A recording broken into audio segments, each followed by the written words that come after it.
శుభోదయమమ్మ. 8 లెసన్లు పూర్తయిపోయినాయి కదా. ఇక మరొకసారి ఉపవాచకంలోకి అడుగు పెడదాం. ఉపవాచకంలో 3వ పాఠం కాలోజీ. ఏంటమ్మా? Kaloji. Page number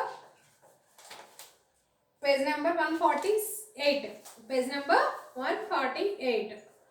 open the text book మా. కాలోజీ. కాలోజీ నారాయణరావు గారు పేరు వినే ఉంటారు మీరు. తెలంగాణ భాషకి ఆయువు పోసినటువంటి వ్యక్తి కాలోజీ. తన రచనలన్నీ కూడా తెలంగాణ మాండలికంలోనే ఉంటాయి. అందుకని ఆయన పుట్టినరోజు అయినటువంటి సెప్టెంబర్ 9వ తారీఖున తెలంగాణ మాండలిక దినోత్సవాన్ని, తెలంగాణ మాతృభాషా దినోత్సవాన్ని కూడా జరుపుకోవటం అనేది జరుగుతుందన్నమాట. చూద్దాం ఈయన యొక్క స్పెషాలిటీ ఏంటో. వివక్ష ఎక్కడున్నా వ్యతిరేకించాడు. వివక్ష అంటే తేడా చూపించడం, ఒకళ్ళని ఒక రకంగా ఒకళ్ళని ఒక రకంగా అలా చూస్తాడు. తప్పు అని చెప్పేసి ఫైటింగ్ చేశాడు. మంచి ఎక్కడున్నా స్వాగతించాడు. మంచి ఇక్కడ అక్కడ ఎక్కడ తేడా లేకుండా ఎక్కడున్నా కూడా హ్యాపీగా సంతోషపడేటటువంటి వాడు. అన్యాయం అణిచివేతలపై తిరగబడ్డాడు. అన్యాయం జరిగిన, తొక్కు పెట్టేసిన దానిపై ఎదురుదాడి చేశాడు. తన వాదనలతో తెలంగాణేతరుల మనసులను కూడా గెలుచుకున్నాడు. తన మాటల ద్వారా ఓన్లీ తెలంగాణ ప్రాంత ప్రజలనే కాదు, తెలంగాణ ప్రాంతం దాటి అవతల ఉన్నటువంటి ప్రజలను కూడా మెప్పించాడు అనమాట. తెలంగాణ వైతాళికుడని అంటే, వైతాళికుడు అంటే ఏంటి? మార్గదర్శకుడు, కొత్త తరానికి దారి చూపించినటువంటి వాడు అని అర్థం అనమాట. ఈ నేల సాంస్కృతిక వారసత్వంలో నుండి ఎదిగిన మహనీయుడే కాలోజీ. ఇక్కడే పుట్టి ఇక్కడ కల్చర్ని అలవాటు చేసుకుని మరీ పెరిగినటువంటి వ్యక్తి ఎవరయ్యా అంటే మన కాలోజీ గారు. మొదటి ప్రపంచ యుద్ధంతో పాటు నేను భూమి మీద పడిన అంటే ఆయన గురించి ఆయన రాసినటువంటిది అనమాట ఇది. అందుకని నేను నా అనేటటువంటి ఉత్తమ పురుష కథనంలో ఉంటుంది రచనంతా కూడా. మొదటి ప్రపంచ యుద్ధం ఎప్పుడైతే స్టార్ట్ అయ్యిందో అంటే సోషల్లోకి వెళ్ళాలన్నమాట. అప్పుడు ఈయన పుట్టాడట. అది 9/9/1914. ఎప్పుడు స్టార్ట్ అయిందమ్మా మొదటి ప్రపంచ యుద్ధం? 1914లో సెప్టెంబర్ 9వ తారీఖున ఈయన జన్మించాడట అని కాలోజీ తన ఆత్మకథ ఇది నా గొడవలో తెలిపాడు. ఆయన తన గురించి తాను రాసుకుంది ఏంటమ్మా? నా గొడవ అనేటటువంటి ఆత్మకథ. అందులో రాసుకున్నాడట మొదటి ప్రపంచ యుద్ధంతో పాటు నేను కూడా పుట్టాను అని. కాలోజీ రట్టహాలి అనే ఊర్లో పుట్టాడు. ఊరు పేరేంటి? రట్టహాలి. ఇది బీజాపూర్ జిల్లాలో ఉంది. ఎక్కడుంది అది? బీజాపూర్. బీజాపూర్ ఎక్కడుంది? కర్ణాటక. ఈ ఊరు కర్ణాటక ప్రాంతంలోని పాత బొంబాయి ప్రెసిడెన్సీ కింద ఉండేది ఒకప్పుడు. కాలోజీ చిన్నతనంలో వీరి కుటుంబం కొన్నేళ్లు మహారాష్ట్రలోని సాయరాం అనే గ్రామంలోనూ, కొంతకాలం తెలంగాణలోని ఇల్లెందు తాలూకా కారేపల్లి గ్రామంలోనూ నివసించింది.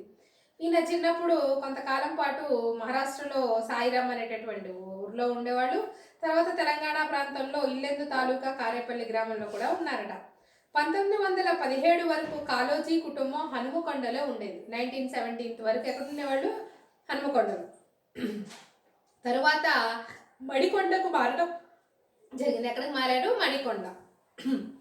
తరువాత కాలోజీ అన్న రామేశ్వరరావు న్యాయశాస్త్రం చదవడానికి హైదరాబాదు పోవాల్సి వచ్చింది. వీళ్ళ అన్నగారు పెద్ద కాలోజీ గారు అని పిలుస్తూ ఉండేవాళ్ళు అనమాట. వీళ్ళ లాయర్ చదవటం కోసం ఎక్కడికి వచ్చారట? హైదరాబాద్ అనమాట. దాంతో కాలోజీ పాత బస్తీలోని చౌ మహల్లా కాన్గీ బడిలో 2వ ఫారంలో చేరాడు. 6th క్లాస్ అక్కడ చేరాడు అనమాట. 6th class 7th class. తర్వాత సుల్తాన్ బజార్లోని రెసిడెన్సీ మిడిల్ స్కూల్లో చేరాడు. ఉన్నత విద్య కోసం, హైయర్ స్టడీస్ కోసం 1934 ఏప్రిల్ నెలలో వరంగల్ కాలేజియేట్ హై స్కూల్లో ఇంటర్మీడియట్లో ప్రవేశించాడు. వరంగల్లోని కాలేజియేట్ హై స్కూల్లో ఇంటర్మీడియట్ చదివాడు. 1939లో లా పూర్తి చేశాడు. 40లో గవిచర్ల గ్రామానికి చెందిన రుక్మిణిని వివాహం చేసుకున్నాడు. ఇది ఆయన గురించి ఇచ్చినటువంటి ఇంట్రడక్షన్ అనమాట. మా ఇంట్లో ఒక బీరువా ఉంటుంది. వీళ్ళ ఇంట్లో ఒక చిన్న బీరువా ఉందట. దాంట్లో ఒక అరల కాగితాలు, బట్టలు, నా వస్తువులు అనదగ్గవి ఉంటాయి. ఇవి సంబంధించినవి కాగితాలు కానీ, పుస్తకాలు కానీ, బట్టలు కానీ అన్నీ దాంట్లో ఒక షెల్ఫ్లో ఉంటాయి అన్నమాట. మా ఇంటికి రోజు వచ్చేవారు ఎవరికైనా తెలుసు. ఆ ఇంటికి రోజు ఎవరైనా వస్తే కనుక కాలోజీ గారు వస్తువులు ఎక్కడున్నాయి అంటే పలానా చోట ఉంటాయి అనేటటువంటి అందరికీ కూడా నోటెడ్ అనమాట. రామశాస్త్రికి చెప్తే పంపిస్తాడు. ఈ మాటలను బట్టి కాలోజీ వ్యక్తిగత ఆస్తులేమీ లేని నిరాడంబరుడు అని తెలుస్తుంది. దీన్ని బట్టి ఇప్పుడు బీరువాలో వస్తువులు ఎక్కడున్నాయి అంటే నిజంగా అతని దగ్గర ఏమైనా ఉంటే కనుక అమ్మో దాపరికం అనేది వస్తుంది, భయం అనేది వస్తుంది, ఎవరో ఒకరు కాజేస్తారనేటువంటి ఫీలింగ్ ఉంటుంది. దాంతో మన పర్సనల్లీ ఎక్కడున్నాయో చెప్పము. కానీ ఈయన దగ్గర అలా చెప్పాడు అందరికీ తెలుస్తుందంటే నిజంగా ఆయన దగ్గర ఆస్తి అనేది పెద్దగా ఏమీ లేదు అని చెప్పేసి మనం నిర్ధారణకి రావచ్చు అనమాట. నిజానికి కాళోజీ సొంత ఆస్తి రద్దు కావాలనే కమ్యూనిస్టు కాదు. ఎక్కడికి వెళ్ళినా, ఎక్కడికి వచ్చినా, ఎక్కడ తిరిగినా ఈ పూట ఇక్కడ తింటే రాత్రి ఎక్కడనో, ఈ రాత్రి ఇక్కడ ఉంటే రేపెక్కడనో ఆయనకే తెలియదు. ఆస్తులన్నీ అనాథాలకి వాళ్ళకి దానం చేసి రోడ్ల మీద తిరిగేటటువంటి బికారు కాదు, అతని నేచర్ అది కాదు. కాకపోతే పనుల మీద తిరుగుతున్నప్పుడు ఈ పూట ఇక్కడ ఉంటే సాయంత్రానికి ఎక్కడో ఉండేవాడు, ఒక రాత్రి అక్కడ ఉంటే తెల్లారి ఎక్కడో ఉండేవాడు అనమాట. ఇట్లా ఆచరణకు ఆదర్శానికి ఏమాత్రం తేడా లేని జీవితం ఆయనది. ఏదైతే అనుకుంటాడో అదే మా చేతల్లో కూడా చేసి చూపిస్తాడనమాట. కాళోజీ నిరంతర ఉద్యమజీవి. తన చిన్నప్పటి నుంచి దేనికోదానికి ఫైటింగ్ చేస్తూనే ఉండేవాడు అనమాట. తన ఫైటింగ్ అంటే కొట్లాట్లో తగలాట్లో కాదు, అంటే ఎవరైనా తప్పుగా ప్రవర్తించిన వాళ్ళపైన ఎదురు తిరగటం అనమాట. తన కాలంలో జరిగిన అనేక ఉద్యమాల్లో పాల్గొన్నాడు. ప్రతి విషయాన్ని ప్రశ్నించాడు, పాయింట్అవుట్ చేసేవాడు. స్వాతంత్ర ఉద్యమంలో పాల్గొన్నాడు, ఫ్రీడమ్ ఫైటింగ్లో కూడా పార్టిసిపేట్ చేశాడు. రజాకారులను ఎదిరించి జైలు జీవితం గడిపాడు. నిజాం ప్రభువుల దగ్గర పనిచేసి రజాకారులను ఎదిరించి జైల్లో కూడా వెళ్ళాడు. నిజాం రాజును ఎదిరించాడు. తెలంగాణ ప్రత్యేక రాష్ట్రం కొరకు కూడా పోరాటం చేశాడనమాట. తన కోసం కాకుండా ఇతరుల బాగు కోసం పోరాడే తత్వం, సామాజిక స్పృహ కాలేజీలో ఉన్నాయి. పర్సనల్గా ఎటువంటివి ఉండదు, కానీ ఇతరుల కోసం మాత్రం ఫైటింగ్ బాగా చేస్తూ ఉండేవాడు అనమాట, వాళ్ళకి మంచి చేయాలి అనేటటువంటి ఉద్దేశంతో. తెలంగాణ పక్షాన నిలిచి తాడిత పీడిత ప్రజల గుండెలలో కొలువైన కవి ఎవరమ్మా? కాళోజీ. రచయితలు బాగా చేసేవాడు. మాటలలో, చేతలలో, ఆలోచనలలో, ఆవేదనలో, వేష భాషలలో, ప్రవర్తనలలో తెలంగాణ స్వరూపం సంపూర్ణంగా కనిపిస్తుంది. తను చెప్పే మాట్లాడే మాటల్లో కానీ, చేసే పనుల్లో కానీ, థింక్ చేసేటటువంటి విధానంలో కానీ, అవి వ్యక్తం చేయటంలో కానీ, వేసుకున్నటువంటి డ్రెస్ కల్చర్తో సహా తన మొత్తం ఏది కనిపిస్తుందట? తెలంగాణ సంపూర్ణంగా కనిపిస్తుందట.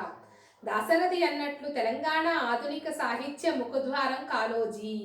తన కవిత్వాన్ని ప్రజల జీవితాలకు తీసుకెళ్లి ప్రజాకవిగా పేరు పొందినాడు కాళోజీ. ఏం చెప్పాడట? ఆధునిక సాహిత్యానికి తలుపులు తెరిచి, ముఖద్వారం, మెయిన్ డోర్ ఈయనమాట. ఈయన దాటే ఆధునిక సాహిత్యం అనేది నెక్స్ట్ జనరేషన్కి అందిందనమాట. అందుకని ముఖద్వారం అని చెప్పేవాడు అనమాట. ప్రజల జీవితాల్లోకి తీసుకువెళ్ళి ప్రజాకవిగా కూడా పేరు పొందాడనమాట కాళోజీ గారు. సమాజ గొడవను తన గొడవగా చేసుకుని నా గొడవ పేరుతో అనేక కవితలు రాసి వాటిని 8 సంపుటాలుగా వెలువరించాడు. సొసైటీలో ఉన్నటువంటి ప్రాబ్లమ్స్ అన్నిటినీ కూడా తన యొక్క ప్రాబ్లంగా క్రియేట్ చేసుకుని నా గొడవ అనేటటువంటి పేరుతో చాలా పోయిట్స్ రాశాడు, చిన్న చిన్న కవితలు రాశాడు. 8 సంపుటాలుగా పుస్తకాలు కూడా రిలీజ్ చేయడం జరిగిందనమాట. ప్రాంతీయ దృక్పథం, దేశీయ దృక్పథం, అంతర్జాతీయ దృక్పథం కలిగిన కాళోజీ నిజానికి అంతర్జాతీయ కవి.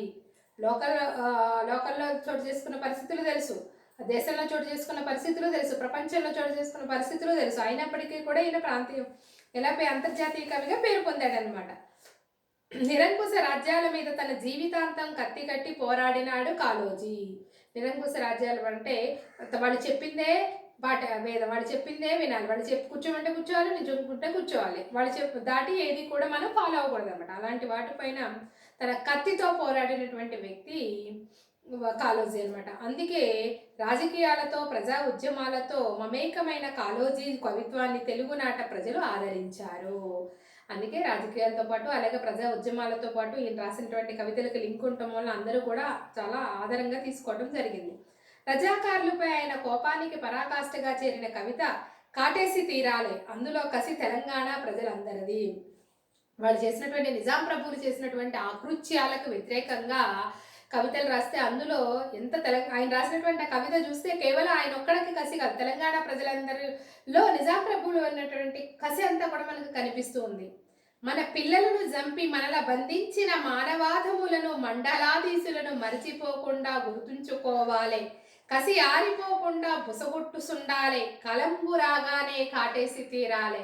మన పిల్లల్ని చంపేసి మనల్ని జైల్లో పడేసి మానవాదులైనటువంటి మానవుల్లో అధములు, వినీచమైనటువంటి జన్మనెత్తినటువంటి ఈ ఈ ప్రాంతాన్ని పరిపాలించినటువంటి అధీశులు ఎవరైతే ఉన్నారో వాళ్ళని మర్చిపోకుండా వాళ్ళని చూడగానే గుర్తుపెట్టుకుంటాం, మైండ్లోకి ఎప్పుడు కూడా కోపం తగ్గకుండా పాములాగా బుసగొడుతూ ఉండాలి. పగబట్టిన పాము గనక బుసగొడుతూ ఎలా ఉంటుందో అట్లా కరెక్ట్గా టైం చూసుకుని వాళ్ళని అటాక్ చేయాలి అని చెప్పేసి చెప్తూ ఉన్నాడనమాట. సాహిత్యంలో భాషను ఉపయోగించే విషయంలో కాళోజీకి కొన్ని ఖచ్చితమైన అభిప్రాయాలు ఉన్నాయి. లాంగ్వేజ్ యూజ్ చేయడంలో కొన్ని రూల్స్ పెట్టుకున్నాడు అనమాట. ఆయన దృష్టిలో భాష 2 రకాలుగా ఉంటుంది. భాష అంటే 2 రకాలు ఉంటుంది. ఒకటి బడి పలుకుల భాష, రెండవది జనం నిత్య వ్యవహారంలో వాడే పలుకుబడుల భాష. ఒకటి స్కూల్లో టీచర్లు చెప్పేటటువంటి లాంగ్వేజ్ ఒకటైతే, జనం మాట్లాడుకునేటటువంటి భాష ఇంకొకటి అనమాట. ఒక రకంగా చెప్పాలంటే మొదటిది గ్రాంధిక భాష, అంటే గ్రంథాలలో ఉండేటటువంటి భాష. రెండవది వ్యవహారిక భాష, మనం మాట్లాడుకునేటటువంటి భాష. ఈ వ్యవహారిక భాష జీవ భాష, అంటే లైఫ్ ఉన్నటువంటి లాంగ్వేజ్ అనమాట. ఏ భాషకైనా జీవధాతువు మాండలికమే. కాళోజీ ఎప్పుడు జీవభాష పైనే మొగ్గు చూపాడు. ఏ ప్రాంతానికి తగ్గట్టు ఇప్పుడు ఈ ప్రాంతపు వాళ్ళకి ఈ యాస, ఆ ప్రాంతపు వాళ్ళకి ఆ యాసలో మాట్లాడితే రిలేషన్ అనేది ఎంత దగ్గరగా మారుతుందో ఆ రకంగా అనమాట. 2.5 జిల్లాలదే దండి భాష అయినప్పుడు తక్కినోళ్ళ యాస తొక్కి నొక్కబడ్డప్పుడు ప్రత్యేకంగా రాజ్యపాలు కోరడం తప్పదు. ఇక్కడ ఏమవుతుంది, వన్స్ అపాన్ ఏ టైం, ఇప్పుడంటే తెలంగాణ లాంగ్వేజ్లో బుక్స్ వచ్చేసినాయి అమ్మ. వన్స్ అపాన్ ఏ టైం ఉంది కృష్ణ, గుంటూరు, వెస్ట్ గోదావరి బోర్డర్, ఇట్లా కొంచెం ఈ జిల్లాల వాళ్ళ యొక్క భాషనే అన్నిట్లో పుస్తకాల్లో మనకి ఇప్పుడు న్యూస్ పేపర్లో రానివ్వండి, సినిమాల్లో తీనివ్వండి, లేదంటే ఇంకెక్కడన్నా చూడండి ఇదే కరెక్ట్ లాంగ్వేజ్ అని చెప్పేసి నొక్కి పెట్టడం అనేది జరిగిందనమాట. తక్కినోళ్ళ భాష పనికిరానప్పుడు ఎవరి రాజ్యాలు వాళ్ళు పరిపాలించుకోవడం చాలా బెటర్ అని చెప్పేసి చెప్పాడనమాట. అంటూ కాళోజీ ఆంధ్ర ప్రాంతపు భాషావాదులు హెచ్చరించాడు. కాళోజీ కాంగ్రెస్ పార్టీలో సభ్యుడు, కాంగ్రెస్ పార్టీలో ఉన్నాడు. కాంగ్రెస్ పార్టీ తరఫున ఎమ్మెల్యేగా పోటీ చేసి ఓడిపోయాడు. కాంగ్రెస్ పార్టీ నియమ నిబంధనలు పాటిస్తున్నప్పటికీ పాతివ్రత్యం అన్న మాటకు వ్యంగ్యార్థ సూత్రంగా పార్టీవ్రత్యం అన్న పదబంధాన్ని కాళోజీయే తయారు చేశాడు. ఎమ్మెల్యేగా పోటీ చేశాడు, అక్కడే ఓడిపోయాడు. కానీ కాంగ్రెస్ పార్టీలో కొంతమంది పెద్దలు ఈ పార్టీ నుంచి ఆ పార్టీకి, ఆ పార్టీ నుంచి ఈ పార్టీకి జంప్ అవడాన్ని చూసి పాతివ్రత్యం అనే మాటకు పెద్దగా ఏం పెట్టాడంట, పార్టీ వ్రత్యం అంటే ఇక్కడ వాళ్ళు అక్కడ, అక్కడ వాళ్ళు ఇక్కడ జంప్ అవుతున్నారని పద సంబంధాన్ని కాళోజీయే తయారు చేశాడట. పార్టీయే దేవుడు సర్వస్వం అని భావించడం, పార్టీ తప్పు చేసినా సమర్థించడం, ఇటువంటివి కాళోజీకి ఏమాత్రం కూడా ఇష్టం ఉండేవి కాదనమాట. తనలేనితనాన్ని ఒప్పుకోడు, వ్యక్తిత్వం ఉండాలని, ధనానికి లొంగి నలుగురిలో పలచన కావద్దని, తలెత్తుకుని తిరగగలిగే ధీరగుణం ఉండాలని కాళోజీ భావించాడు. ప్రాంతేతుళ్లే దోపిడీ చేస్తే పొలిమేర దాకా తన్ని తరుగుతాం, ప్రాంతం వాడే దోపిడీ చేస్తే ప్రాణంతోనే పాతర వేస్తామని తెలంగాణ మనస్తత్వాన్ని చెప్పాడు. ఇప్పుడు వీడు పార్టీ తరఫున ఉండి పార్టీకి వాడు ఏం చేసినా సై సై సై అంటే చేత కాదు, ఉన్న తప్పు ఉంటే కనుక తప్పు అని చెప్పేవాడు. అలాగే ఇంకో పార్టీకి జంప్ చేయటం ఇలాంటివన్నీ కూడా ఏమి ఉండేది కాదనమాట. అందుకని ప్రాంతేతరులు అంటే ఇతర ప్రాంతాల వాళ్ళు వచ్చి దోపిడీ చేస్తే వాళ్ళని మన ఊరు దాటి వెళ్లే వరకు తరుముదాము, అదే మన వాళ్ళే మనల్ని మోసం చేస్తే కనుక గొయ్యి తీసి పాత పెడదాం అని చెప్పేసి అని దాన్ని ఒక పద్య రూపంలో చెప్పాడు. వీర తెలంగాణ నాది, వేరు తెలంగాణ నాది, వేరై కూడా తెలంగాణ, వీర తెలంగాణ ముమ్మాటికి అని ఎలుగెత్తి చాటాడు. వీర తెలంగాణ నాది, వేరు తెలంగాణ, ప్రత్యేక తెలంగాణ నాది, వేరై కూడా వీర తెలంగాణ ముమ్మాటికి, వేరైపోయినప్పటికీ కూడా మా తెలంగాణలో వీరత్వం అనేది పోదు అని చెప్పేసి అని ఎలుగెత్తి చాటినటువంటి కవి అన్నమాట. తెలంగాణ మాండలికాన్ని ఆంధ్ర వాళ్ళు హేళన చేయడాన్ని ఏమాత్రం సహింపబోమని కాళోజీ ఆ రోజుల్లో గట్టిగా చెప్పాడు. రాజకీయ వివక్షతో పాటు భాషా వివక్షను చూపే ఆంధ్రులను కూడా ప్రశ్నించాడు. రాజకీయాలతో పాటు లాంగ్వేజ్లో కూడా డిఫరెన్స్ చూపించినటువంటి వాళ్ళకు క్వశ్చన్ వేశాడు.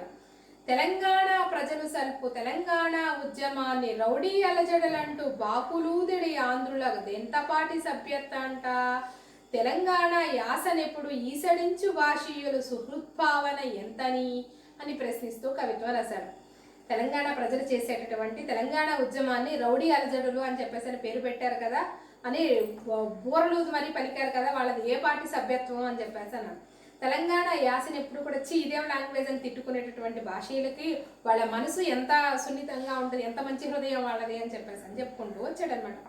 కవిగా ఉద్యమకారునిగా పేరొందిన కాళోజీ కథకునిగా కూడా రాణించాడు. ఇతని కథల్లో స్వచ్ఛత, సూటిదనం, నచ్చని విషయాలపై నిరసన స్పష్టంగా కనిపిస్తుంది. కవితలే కాదు కథలు కూడా రాశాడనమాట. క్లారిటీ ఉంటుంది, సూటిగా చెప్పాల్సిన విషయం సూటిగా చెప్తాడు, అలాగే నచ్చని విషయాలపై యాంటీగానే మాట్లాడుతూ ఉంటాడనమాట. కాళోజీ కథలకు ఈనాటికి ప్రాసంగికత ఉన్నది. ఇప్పటికీ కూడా పేరు ప్రఖ్యాతలు ఉన్నాయి.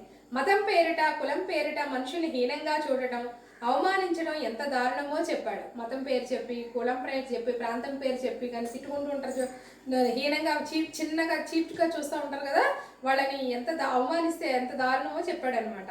మనుషుల్లోని ద్వంద్వ ప్రవృత్తి అన్యాయమైన రీతిలో తెలియజెప్పాడు. ద్వంద్వ ప్రవృత్తి అంటే నీ దగ్గర నీ మాట, మన దగ్గర ఒక మాట, అలాంటివన్నీ తప్పు అని చెప్పాడు అనమాట. వ్యంగ్యం, హేళనలతో సాగిన విభూతి లేక ఫేస్ పౌడర్, ఇందులో అలంకరణల పట్ల గల మోజును నవ్వు తెప్పించే విధంగా చెప్పాడనమాట. ఈ స్టోరీలో ఎలా ఉంటుంది, విభూతి లేక ఫేస్ పౌడర్ అంట. రెండింటికి రెండు తెల్లగా ఉంటాయి కదా, అందుకేనమాట. అలాగే అలంకరణల పట్ల అంటే ఆ అలంకరణకి ఎంత ఇంపార్టెన్స్ ఇస్తారు అనే దానికి చెప్పినటువంటిది అన్నమాట. రాజకీయాల్లో, పరిపాలనలో అవకతవకల్ని, అక్రమాలని ఇప్పుడు కూడా చూస్తున్నాం. తెలంగాణలో 1940 నాటికి ఉన్న రాజకీయ వ్యవస్థ శైశవ దశలోనే ఉంది. అప్పట్లో స్టార్టింగ్ నేర్చుకుంటుంది. ఒకరిని మించి ఒకరు కుట్రలు, కుతంత్రాలతో, లౌక్యంతో రాజ్యపాలన సాగింది. ఈ పరిస్థితులను రామాయణంలోని సుగ్రీవుడు విభీషణుని విభదంతాలకు ముడిపెట్టి రాసిన కథ లంకా పునరుద్ధరణ. దీనిపై విశ్లేషణ వ్యంగ్యాస్త్రమే ఈ కథ అన్నమాట. జరుగుతున్నటువంటి ఈ రాజకీయ కుట్రలని వివరిస్తూ చక్కగా రామాయణంలో స్టోరీలతో లింక్ పెట్టాడనమాట. ఈ రాతి బొమ్మకు గుడి కట్టించే విషయంలో ముందుకు వచ్చిన ప్రజల ప్రాణమున్న అనాథ శిశువుపై ఆదరణ చూపించలేకపోవడంపై విసిరిన వ్యంగ్యాస్త్రం భూతదయ. కాళోజీ కథలన్నీ ఒక రకంగా రాజకీయ కథలు. వీటిలో సాహిత్య విలువలు కాపాడటానికి ప్రయత్నించాడు కూడా. 8 దశాబ్దాలకు పైగా ప్రజా జీవితంలో ముడిపడ్డ బతుకు ఆయనది. మొత్తం 8 దశాబ్దాలు అంటే 80 సంవత్సరాల పైన. వివక్ష ఎక్కడున్నా కూడా ఆయన వ్యతిరేకించాడు అనమాట. మంచి అనేది ఎక్కడున్నా ఆయన తీసుకున్నాడు. అన్యాయం, అణిచివేతలపై ఎక్కడైనా తిరగబడ్డాడు.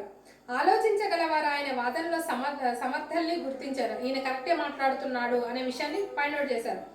ఈ విధంగా తెలంగాణేతల్లో మెలుసులు తెరుచుకున్న సందర్భాలు అనేకం ఉన్నాయి. తెలంగాణ వైతాళికుడుగా కాళోజీ పేర్కొనాలి, మార్గదర్శకుడు అని చెప్పాలి.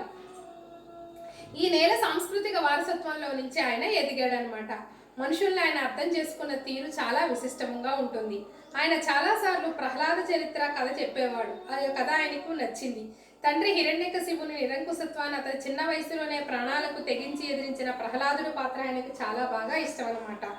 ప్రహ్లాదుడు అన్యాయాన్ని ఎదిరించాడు. ఆ అన్యాయాన్ని ఎదిరించినోడే తనకు ఆరాధ్యుడని లెక్కలేనన్ని సార్లు చెప్పేవాడు అనమాట. ఎవరైతే అన్యాయం, ప్రహ్లాదుడు తండ్రి చెప్పినటువంటి అన్యాయాన్ని ఎదిరించాడు అనమాట. అది అన్యాయాన్ని అలా ఎదిరించిన వాళ్ళందరూ కూడా నాకు ఇష్టం అని చెప్పేసి కాళోజీ గారు చెప్తూ ఉన్నారు. ప్రజాస్వామ్యంలో ఓటుకు చాలా విలువ ఉంటుంది అని భావించాడు. ఓటు హక్కు ప్రజాస్వామికమైనదని ప్రకటిస్తూ బడలో ఓటు వేసుకుని మరీ తిరిగాడు. ఈ స్వేచ్ఛా ప్రవృత్తి అయిన ప్రవర్తనలో అడుగడుగునా కనిపిస్తుంది. ఓటు వేయాలి, ఓటు వేస్తేనే మీ నిజమైనటువంటి నాయకుడు ఎన్నుకోగలుగుతారు, ఈ ఓటు హక్కు మీది. మరి చూడండి, మున్సిపల్ ఎలక్షన్స్ జరిగితే సగానికి సగం కూడా ఓట్లు వేయలేదన్నమాట. కానీ అప్పట్లో అలా ప్రచారం చేస్తూ ఉండేవాళ్ళు. వ్యక్తిత్వం, స్వేచ్ఛ అనే 2 ప్రధాన విషయాలను మనిషి కోల్పోకూడదని, క్యారెక్టర్ మిస్ అవ్వకూడదు, ఫ్రీడమ్ మిస్ అవ్వకూడదట. నిర్భయంగా మాట్లాడడం ఆయన స్వభావం. ఏదైనా భయం లేకుండా మాట్లాడుతూ ఉంటాడు. దీనికి ఉదాహరణగా 1948లో జరిగిన ఒక సంఘటన. ఎంత భయం లేకుండా మాట్లాడతాడు ఏ విషయాన్ని అని చెప్పడానికి ఒక ఎగ్జాంపుల్ చెప్తున్నా చూడండి. వరంగల్ సెంట్రల్ జైలులో కాళోజీ తదితరులు ఉన్నారు. జైల్లో పెట్టారు. నిజాం ప్రభుత్వం మీద వ్యతిరేకించినందుకు జైల్లో పెట్టారు కదా. అప్పుడు బుర్జు మీద ఉన్న ఒక పోలీసు రాత్రి 8 గంటల సమయంలో వీళ్ళను ఉద్దేశించి తుపాకీతో వీళ్ళని కాల్చి చంపినా పాపం లేదని అక్కసు వెళ్ళగక్కాడు. ఆ బురుజు అంటే పైన కోట పైన ఉండేటటువంటి పోలీసులు, దాన్ని కాపలా కాసే పోలీసులు, ఎత్తు మీద ఉండేటటువంటి వాళ్ళు కూర్చుని అన్నాడట, వీళ్ళు అసలు కాల్ చేసినా తన పేడ పోద్దని చెప్పేసి అని తిట్టాడట. అది విన్న కాళోజీ అతని దగ్గరికి పోయి, ధైర్యం ఉంటే కాల్చబోయి అని సవాల్ చేశాడు. కాలుస్తావా, మమ్మల్ని కాల్చి చంపేస్తావా, దమ్ముంటే కాల్చు అని చెప్పాడు అన్నాడు. ఆ సమయాన మిగతా ఖైదీలందరూ భయపడ్డారు. కానీ కాళోజీ ఇట్లాంటి సందర్భాలలో వెనుక ముందులు చూడడు. ఇది అతని నిర్భీతి, భయం లేకుండా ఉండటానికి ఇది ఒక ఎగ్జాంపుల్ అనమాట. కాళోజీ జీవితాంతం ప్రజాస్వామ్యవాదిగా ప్రజల పక్షానే ఉన్నాడు. నీ అభిప్రాయాన్ని స్వేచ్ఛగా ప్రకటించే నీ హక్కుల కోసం అవసరమైతే నీ ప్రాణాలైనా ఇచ్చి పోరాడతా అన్న మాటల్ని కాళోజీ ఎప్పుడూ గుర్తు చేసేవాడు. నీ అభిప్రాయానికి స్వేచ్ఛకు విలువ ఇవ్వకపోతే వాటి కోసం పోరాడాలి అని చెప్పేటటువంటి మాట అనమాట. ఈ మేరలకు బతిక అలాగే ఉన్నాడు ఆయన కూడా. అందుకే మహాకవి శ్రీశ్రీ కాళోజీని ఫ్రెంచ్ కవి లూయి ఆర్గాన్తో పోల్చాడట. 1953లో మహబూబ్నగర్ జిల్లా అలంపూర్లో జరిగిన నా గొడవ పుస్తక ఆవిష్కరణ సభలో ఈ మాట అన్నాడు. యుద్ధంలో ఫ్రాన్స్ కవులంతా పారిపోతే లూయి ఆరగాన్ ఒక్కడే దేశంలో నిలబడి మహావిశ్వాసాన్ని వెలువడించే గీతాలు రాశాడు. కాళోజీ కూడా అలాంటి వాడేనని శ్రీశ్రీ ఉద్దేశం అనమాట. ఎందుకని ఆ మాట చెప్పాడు? నా కూడా పుస్తక ఆవిష్కరణలో శ్రీశ్రీ గారు చెప్పారట. ఎందుకనంటే ఫ్రాన్స్ కవులంతా కూడా యుద్ధంలో పారిపోతే లూయి అరగన్ మాత్రం నిలబడి ఎదురుడ్డి పోట్లాడి వాళ్ళు చేసినటువంటి అన్యాయాల్ని కవితల రూపంలో ప్రశంసించారు. అలాగే కాళోజీ కూడా అంతటి వాడు అని చెప్పాడట. నిజమే. తెలంగాణ ఐటీ కళాకారం వరకు ఒక యుద్ధ భూమి. అందులో నిలబడి కాళోజీ ప్రజల వైపుగా కవిత్వం వినిపించాడు. నిజాంను ఎదిరించాడు. నిరంకుశ ప్రభుత్వాలను ధిక్కరించాడు. అందుకే ఆయన ఉద్యమ కవి అయ్యాడనమాట. అందరినీ ఎక్కడ తప్పు జరిగితే అక్కడ ఎదిరించాడు కాబట్టి ఆయన ఉద్యమ కవి అయ్యాడు. మా నాయనది గాంధీ సూఫీ తత్వం, అంటే మత సామరస్యం. సాధు సత్పురుషుడని హిందువులు వస్తారు, ముస్లింలు వస్తారు. మా నాయన ముస్లింల సెయింట్స్ని, హిందూ సాధువుల్ని కలిసేవాడు. ఆయనకు కుల పట్టింపులు లేవు. అట్లాంటి వాతావరణంలో పెరగడం వల్ల మాకు ఈ రకమైన భావాలు ఏర్పడ్డాయి అని కాళోజీ చెప్పుకొచ్చాడు. గాంధీ గారి శాంతితత్వం ఉండేది, మత సామరస్యం ఉండేది, సాధు సత్పురుషులు అని చెప్పేసరి హిందువులు వస్తారు, వీళ్ళింటికి ముస్లింలు వస్తూ ఉండేవాళ్ళు అనమాట. హిందూ ముస్లింల సెయింట్స్ని, హిందువుల సాధువుల్ని అందరినీ కూడా ఈయన ఫాదర్ కలుచుకుంటూ ఉండేవాడు. అందుకే వీళ్ళ కుల పట్టింపులు కానీ మత పట్టింపులు కానీ ఏమీ లేవు. అలాంటి వాతావరణంలో పెరగడం వల్లే కాళోజీ గారికి కూడా ఇలాంటి భావాలన్నీ కూడా అందరూ ఒక్కటే అని చెప్పేసి ఏర్పడు. అందుకే ఏదో ఒక మతం పక్షాన ఎన్నడూ ఆయన కనిపించలేదు. అన్ని మతాలకి ఎక్కువ ఇంపార్టెన్స్, అన్ని ఒకే రకమైనటువంటి ఇంపార్టెన్స్ ఇవ్వడం అనేది జరిగింది. కాళోజీ తన అభిప్రాయాలకు సున్నితమైన భావాలు ఇతర భాషల్లో కనపడ్డప్పుడు వాటితో తదాత్మ్యం చెంది తెలుగు పాఠక లోకం కోసం అనువదించాడు. ఖలీల్ జిబ్రాన్ రాసిన దిఫ్రా ఫేట్ను జీవన గీతగా రచించాడు. తన చావు తర్వాత తన భౌతిక దేహం వైద్య విద్యార్థుల పరిశోధనకు ఉపయోగపడాలని ఆశించాడు అనమాట.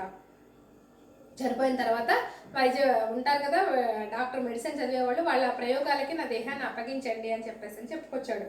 13/11 అంటే నవంబర్ 13వ తారీఖు 2002న మరణించిన పిదపైన పార్థివ దేహాన్ని కాకతీయ మెడికల్ కాలేజ్ వాళ్ళకి అప్పగించడం అనేది జరిగిందనమాట. బ్రతుకంతా దేశంగా, ప్రజలుగా, ఉద్యమాలుగా బ్రతికిన ప్రజాకవి కాళోజీ నారాయణరావు. తన సామాజిక జీవితం ద్వారా ఆయన ఇచ్చిన స్ఫూర్తి భావ ప్రసారం ముందు తరాలకు శక్తి ఇస్తుంది. ఆయన జీవితం, కవిత్వం భావితరాలకు ఆదర్శం. చూడండి, అలా తన గురించి, అంటే పెళ్లి కూడా అవలేదమ్మా, తన గురించి కాకుండా ప్రజల కోసం ఆలోచించి, ప్రజల కోసమే కష్టపడి, తప్పు జరిగినప్పుడు అన్యాయాన్ని ఎదిరించి, మంచిని ఆహ్వానించి, ఆ రకంగా సమాజం కోసం పాటుపడినటువంటి మహానుభావులు కొందరే ఉంటారు.